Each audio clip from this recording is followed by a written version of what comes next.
Assalamu alaikum everyone. Welcome to today's VChain update for Sunday, 7th of August. I'm right back here in the 4 hour time frame right now, and we've reached a particular resistance that I've been talking about in the previous video. So if I actually dive into the weekly once again here, you might see that we are finding a little bit of resistance right now, but we're about to make a very, very bullish closing. That means that VChain might still want to continue to go higher, but you never know if you're going to fall down. Now, number one, right off the bat, is that you do have this level here, okay?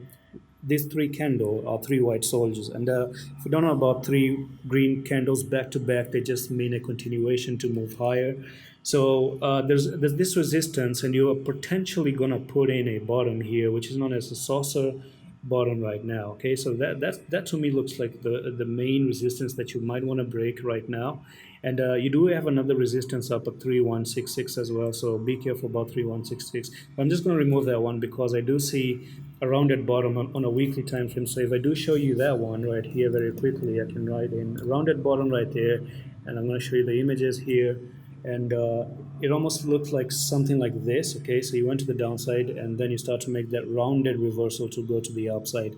Now there's this neckline that you're going to have to break out of. You're already broken out of this sideways movement in here. Down here you really broke out of the sideways, went up.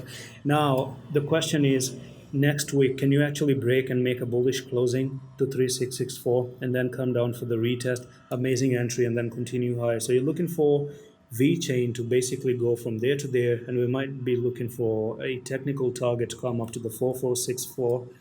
Yeah, 4465 actually, and that's going to be the next resistance point because of this level here that you broke out of, and it maybe could be going back for the retest right there, because on a weekly time frame, when you broke out of that level, you never went back for the retest, right? So that's it for today's update on VChain, quick one, and I'm going to see you the next one. Allah Hafiz.